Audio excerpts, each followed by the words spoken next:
Bonjour à tous. Merci à Jacques Attali, le créateur de ce forum de l'économie positive, de m'avoir invité à m'exprimer devant vous. Et merci à Édouard Philippe de nous accueillir dans sa belle ville du Havre. Je ne vous cache pas la perplexité qui a été la mienne quand j'ai lu sur le programme de cette manifestation le sujet qui m'était proposé. Je suis censé vous présenter un projet politique pour la planète. Je trouvais que l'ambition était un peu modeste, pourquoi pas pour la galaxie. Et ma perplexité est accrue lorsque je viens d'écouter les orateurs qui m'ont précédé. Un grand scientifique, un entrepreneur, allez, osons le mot, assez génial, scientifique lui aussi. C'est donc un homme politique qui est devant vous avec la réputation qui précède, en général, dans notre pays, les hommes politiques. Donc je ne vais pas vous dire comment je vais changer le monde, je vais me borner à vous présenter quelques modestes réflexions. En partant d'un constat assez banal, je pense que vous partagez tout. Nous sortons de plusieurs décennies de grands chambardements sur notre planète. Eh bien, je crois que nous n'avons encore rien vu et que ce qui nous attend est encore plus fondamental, plus essentiel en termes de changement que ceux que nous venons de vivre. Je voudrais citer 3 ou 4 facteurs de changement. Il y en a sans doute beaucoup d'autres, mais qui m'ont particulièrement frappé. D'abord, nous allons être de plus en plus nombreux sur cette planète. La revue Science vient de sortir une nouvelle étude, qui n'est qu'une étude démographique, il faut la prendre donc avec quelques précautions, mais qui révise un peu les prévisions antérieures et qui nous dit qu'en 2100, nous devrions être non pas 9 milliards, comme attendu précédemment, mais 11 milliards. Ça fait beaucoup d'hommes et de femmes sur la surface de la planète. Et la quasi-totalité de cette croissance démographique supplémentaire se produira en Afrique, dont la population devrait être quadruplée, de 1 à 4 milliards. Il y aura aussi des modifications en Europe, que je cite un peu pour mémoire. La France devrait être à cette époque-là un pays de 80 millions d'habitants, alors que l'Allemagne en aurait 56. Voilà, je ne développe pas davantage ce point. On en voit toutes les conséquences, bien sûr, sur les ressources de la planète, sur les questions d'alimentation et sur beaucoup d'autres sujets, sur les mouvements migratoires aussi, parce qu'il est peu probable que nous aurons suffisamment réduit les inégalités dans cette période de temps pour bien maîtriser ces mouvements.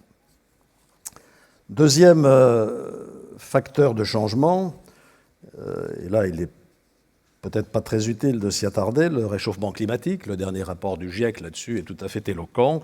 Parti comme c'est parti, nous ne tiendrons pas notre objectif de limiter à 2 degrés Celsius le réchauffement de la planète d'ici la fin du siècle. Et là encore, les conséquences en sont connues dans tous les domaines que vous avez en tête. Troisième facteur de changement aussi, ce que j'appellerais le contre-choc de la globalisation. Nous avons vécu depuis 20 ou 30 ans le choc de la globalisation, qui était un choc d'ouverture sur le monde, d'ouverture sur autrui, le libre-échange commercial, mais pas que. Il me semble qu'aujourd'hui, nous vivons le contre-choc du repli et de la fermeture. Du repli sur les particularismes régionaux, les Écossais n'ont pas sauté le pas, mais d'autres se préparaient à le faire à leur suite, et le problème reste entier. Du repli sur les nationalismes dans un certain nombre de pays qui ont retrouvé ou qui rêvent de retrouver leur statut de grande puissance. Je pense bien sûr à la Chine ou à la Russie, mais aussi le repli sur soi en Europe. Et j'ai eu l'occasion de dire à plusieurs reprises combien avait été douloureuse pour moi la dernière campagne des élections européennes et l'incapacité qui a été la nôtre de lutter efficacement contre ce qui est plus que de l'euroscepticisme, qui est de l'euro-hostilité. Et l'idée qu'il faut sortir de l'Europe pour revenir dans des frontières nationales. Les mouvements d'extrême droite, hélas, se répandent un petit peu partout et pas seulement en France. J'ajouterai à ce diagnostic sur ce choc de fermeture un phénomène qui me préoccupe beaucoup et qui doit nous préoccuper, qui est un peu de même nature, parce que c'est aussi un repli sur soi-même, sur sa communauté, sur sa religion. C'est la montée des fanatismes religieux sur notre planète qui nous concerne et même nous menace tous.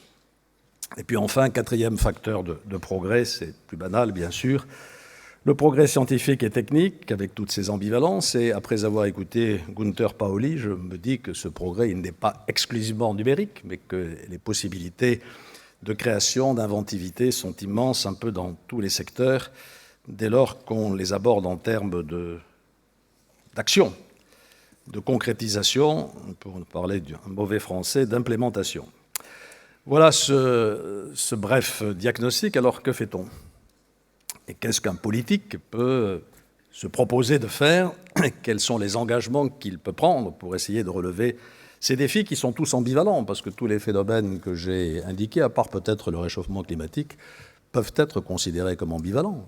La croissance démographique, je ne suis pas malthusien, c'est aussi un potentiel de richesse. Il n'est que de richesse que d'hommes. Le progrès scientifique est aussi ambivalent, bien entendu, si on ne le maîtrise pas. Et le choc ou le contre-choc de globalisation est également ambivalent, car il peut y avoir des aspects positifs dans la recherche des racines et de l'identité. Que faire donc? Je voudrais tracer 2 ou 3 pistes, et puis peut-être évoquer une 4e qui, elle, ne relèvera pas du domaine de l'action, mais je le dis tout de suite, peut-être du domaine de l'utopie. D'abord, il faut réussir la conférence de Paris de la fin 2015. Conférence sur le climat, et les raisons de penser qu'on va la réussir ne sont pas extrêmement puissantes. J'étais à Copenhague il y a quelques années, je me souviens de l'état d'impréparation dans lequel les gouvernements avaient abordé cette conférence et du résultat, hélas, très peu positif qu'elle a atteint. Faisons confiance au gouvernement, et notamment au gouvernement français, qui a la charge de préparer cette grande rencontre pour aborder la 21e conférence sur le climat dans des termes un peu plus constructifs et positifs. Mais ça ne suffira pas. Et il est donc absolument nécessaire que nous nous mobilisions les uns et les autres pour pousser les gouvernements à l'action, parce qu'il faut en être bien conscient. Le degré de priorité de la préoccupation climatique a baissé dans nos opinions publiques, tout simplement parce que d'autres préoccupations ont monté, et en particulier la préoccupation économique et celle du chômage. Il faut donc que les gouvernements locaux se mobilisent. J'ai un peu hésité, mais j'ai cédé à l'invitation d'Édouard Philippe, bien volontiers, aujourd'hui à aller soit à New York, soit au Havre, puisque à New York se tient l'Assemblée générale des Nations unies avec notamment une rencontre des gouvernements locaux à l'initiative de Ban Ki-moon et sous le patronage de l'ancien maire de New York, M. Bloomberg. Et je voyais tout à l'heure sur mon iPhone qu'il venait de lancer l'idée d'un global compact des maires de la planète pour que nous nous mobilisions les uns et les autres, parce qu'il se passe beaucoup de choses sur le terrain. Autant les gouvernements traînent des pieds pour des tas de raisons, autant dans les villes, au sens large du terme, on agit, on a des objectifs concrets, on travaille dans l'action. Alors je ne vais pas vous citer un exemple, la ville de Bordeaux, encore que, elle a son agenda 21, son plan climat-énergie, et on travaille notamment dans 2 directions essentielles pour la limitation des gaz à effet de serre. D'abord les mobilités, les déplacements. Toutes nos villes aujourd'hui ont mis en place des dispositifs qui privilégient les déplacements doux. Bordeaux est devenue une ville à bicyclette, presque à égalité des grandes villes du nord de l'Europe, des systèmes de transport plus modernes qui évitent la prolifération de la voiture. On travaille aussi beaucoup dans le domaine de l'habitat, de la construction, de l'urbanisme, 2e grand secteur émetteur de gaz à effet de serre. Aujourd'hui, tous nos nouveaux quartiers sont alimentés par des réseaux de chaleur qui ne font pas appel à des énergies non renouvelables, ou bien encore construisent des bâtiments le plus souvent possible à énergie positive. Donc tout ceci existe et il faut évidemment le développer. J'aime pas beaucoup la formule penser global et agir local. On peut penser au niveau local, ça arrive. Il faudrait agir au niveau global aussi. Donc il faudrait mélanger les deux. Et je crois que nous avons un rôle tout à fait essentiel à jouer dans ce domaine. La maire de Paris envisage de réunir avant la conférence de la fin de l'année 2015 un sommet des maires à Paris. Et bien entendu, je l'ai assuré de mon soutien et de ma présence dans cette rencontre. Il faut aller encore plus bas, si je puis dire, sur le terrain, bas géographiquement, pas dans l'intelligence ni dans la capacité de mobilisation, bien sûr, en mobilisant les opinions publiques. Je suis content qu'il y ait eu des dizaines de milliers de personnes dans les rues le week-end dernier, je crois. Et donc, c'est la première fois que ça va m'arriver, mais je vais vous inciter à aller manifester. Allez dans la rue, descendez dans la rue, il faut manifester pour accentuer la pression qui nous permettra d'atteindre l'objectif que nous nous sommes fixés, c'est-à-dire un accord contraignant sur la réduction des émissions de gaz à effet de serre à la fin de 2015. Deuxième piste de réflexion, elle vous apparaîtra peut-être un petit peu déconnectée par rapport à l'ordre du jour de ce forum et au thème de l'économie positive, mais je pense que c'est un défi qu'on ne peut pas aujourd'hui mettre entre parenthèses. C'est la mobilisation qui doit être la nôtre contre la montée des fanatismes, contre la montée de la barbarie, pour utiliser le mot qui convient. Car il y a là un défi immédiat, on le voit bien. J'entends dire que nous sommes en guerre, nous n'avons déclaré la guerre à personne. D'autres nous l'ont déclaré. Et le péril qui se précise aujourd'hui est mortel. Il est mortel pour les chrétiens d'Orient et les minorités religieuses en général. Il est mortel pour les musulmans qui ne se résignent pas à faire de leur religion une religion de haine et de mort. Il est mortel pour les démocraties, il est mortel pour nous. Il est mortel, hélas, pour nos États. Et donc, cette guerre qu'on nous a déclarée, il faut la faire. Et pour ma part, je soutiens le gouvernement français dans ses engagements, un engagement militaire à court terme, direct par la voie des airs, indirect en soutenant ce qui se bat au sol, l'aide humanitaire, bien sûr, la recherche d'une coalition politique avec les États de la région qui sont directement menacés. Mais cette lutte va être longue. Il faut bien se convaincre qu'elle est essentiellement idéologique, au bout des choses. Il faut donc que nous la menions aussi pour réconcilier, d'une certaine façon, l'homme avec lui-même et le détourner de cette tendance au fanatisme et à la barbarie qui est hélas parfois un peu naturelle dans la nature humaine. J'ai beaucoup d'admiration pour Montesquieu, sur l'œuvre duquel j'ai écrit un tout petit bouquin. Et l'un de ses messages essentiels, c'est cette vertu de modération dont il fait un peu le cœur de sa vision politique, en expliquant que ce n'est pas la facilité, la modération. La facilité, c'est finalement l'extrémisme et le fanatisme, on le voit aujourd'hui. Ce qui est plus difficile, c'est de garder une ligne de raison, et nous avons ce combat à mener au nom d'un principe qui nous est un peu propre, qui n'est pas très largement répandu, même en Europe, qui est le principe de laïcité, et surtout en développant un véritable dialogue interreligieux. J'étais avant-hier soir dans la synagogue de Bordeaux pour la fête du Nouvel An juif 5775, et j'étais heureux de voir qu'au premier rang, à mes côtés, il y avait le cardinal archevêque de Bordeaux, le recteur de la mosquée de Bordeaux et l'ensemble des autorités religieuses. Deuxième combat donc, je le répète, qui sera un combat de longue haleine.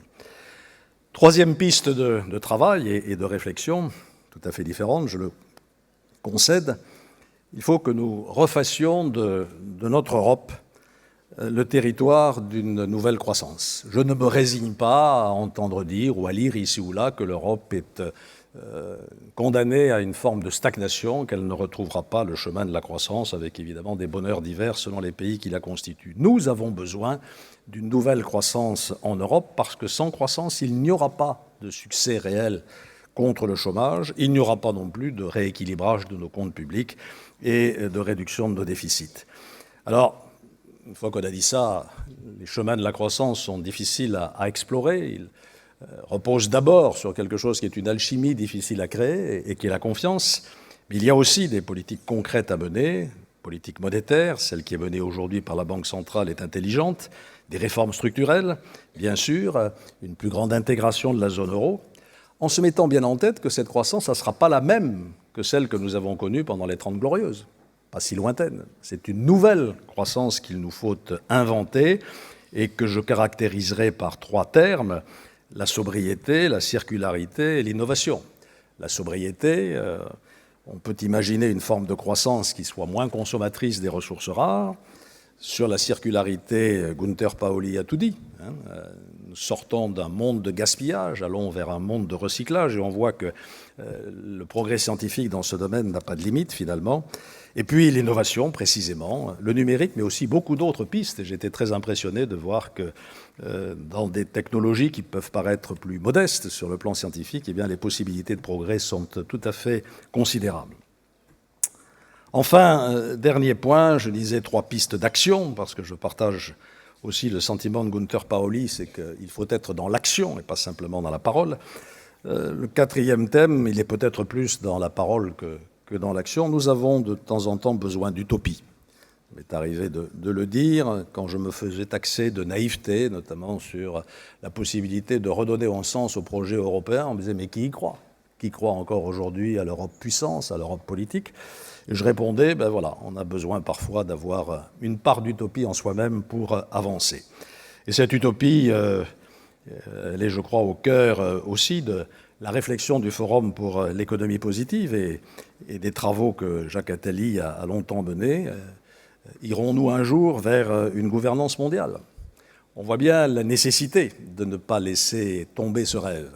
Nous sommes dans un monde qui est devenu multipolaire. C'était assez simple lorsqu'il était bipolaire. Voilà, il y avait les bons et les méchants. Nous, on était du côté des bons. Et puis, ça s'équilibrait à peu près. Donc, on se faisait la dissuasion par la terreur de part et d'autre. Ben, ce monde, il a disparu. Et aujourd'hui, il y a des pôles de puissance qui se sont multipliés. Le problème, c'est que rien ne les équilibre. Et que cette multipolarité s'est accompagnée d'un recul du multilatéralisme. Le multilatéralisme, aujourd'hui, est malade. L'OMC a échoué.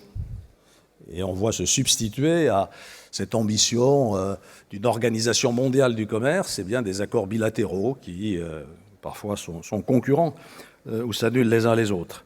Le Conseil de sécurité des Nations Unies est paralysé, et nous sommes incapables de mener à bien sa réforme, alors que sa composition actuelle n'est évidemment pas à l'image du monde de 2014, mais à celle du monde de 1945. Donc là aussi, le multilatéralisme est en panne. Le rêve que j'avais partagé avec Jacques Chirac lorsqu'on avait lancé cette idée de l'Organisation mondiale de l'environnement est toujours un rêve, et nous n'avons pas beaucoup progressé vis-à-vis de nos partenaires pour les convaincre de tout cela. Alors est-ce qu'on baisse les bras et est-ce qu'on se dit que le monde restera multipolaire et pas du tout multilatéral ? Le risque, c'est que la multipolarité sans le multilatéralisme, c'est la guerre. On a connu ça au XIXe siècle. Il faut donc reprendre le combat du multilatéralisme, c'est-à-dire d'une forme de gouvernance mondiale. De nombreuses initiatives ont été prises en ce sens. Je pense à l'idée d'une charte mondiale des responsabilités universelles. Jacques Attali, dans son dernier rapport, a fait des tas de suggestions dans ce domaine. Voilà, donc continuons à rêver. Je ne suis pas venu vous dire que j'avais mon propre livre de fables.